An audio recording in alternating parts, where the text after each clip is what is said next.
Bonjour à toi et bienvenue au Message Lumière de la famille Myriam Bethléem en ce premier jour du mois de juillet. La liturgie de l'Église nous propose à la messe d'aujourd'hui le récit d'un miracle de Jésus que nous connaissons bien, la tempête apaisée, dans l'Évangile selon saint Matthieu. Jésus et ses disciples sont montés dans une barque et la mer est devenue tellement agitée que l'eau commençait à monter par-dessus la barque. Mais Jésus, lui, dormait.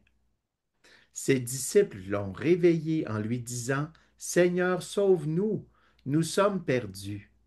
Et Jésus leur a demandé, Pourquoi êtes-vous si craintifs, hommes de peu de foi?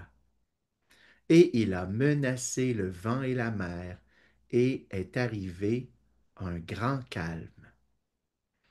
Les disciples étonnés se sont alors demandé qui donc est réellement Jésus pour que même le vent et la mer lui obéissent. Beaucoup de prédicateurs ont affirmé que la barque, c'est le symbole de la vie humaine, de l'humanité.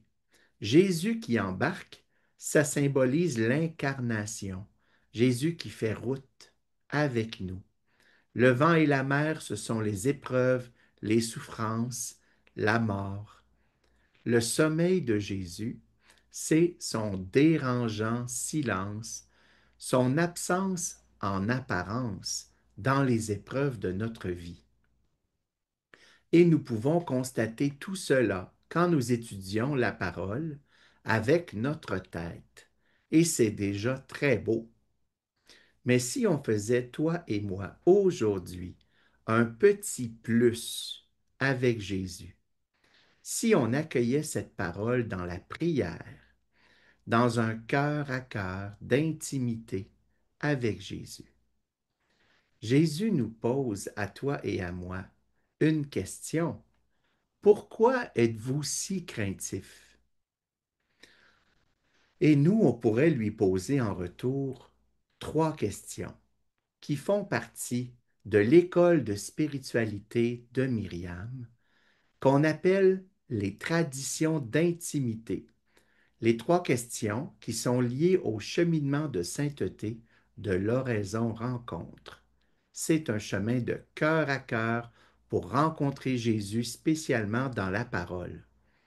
La première question, qu'attends-tu de moi, Jésus? Aujourd'hui, une piste de réponse que Jésus nous donne dans sa parole. Sois attentif à ma présence. Je suis avec toi dans la barque de ta vie. Si je te parais silencieux, c'est que je parle à ton cœur dans le silence. Sois fidèle à me rencontrer dans la prière chaque matin, dans cette oraison, cette rencontre de cœur à cœur. La deuxième question qu'on pose à Jésus, comment ferai-je la communion? C'est ça que Jésus attend de nous. Une réponse que Jésus pourrait nous faire à ce comment. Écoute les inspirations de l'Esprit Saint dans les événements, les personnes autour de toi et sois très docile, obéissant à ce que je te demande, surtout en commençant par les petites choses avec beaucoup d'amour. Et finalement, la troisième question, que ferais-tu à ma place, Jésus?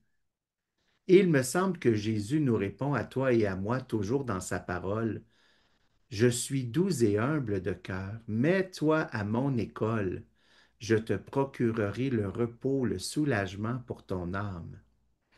Trouves-tu, comme moi, que cette parole de la tempête apaisée est encore plus belle lorsqu'on la contemple en rencontrant Jésus?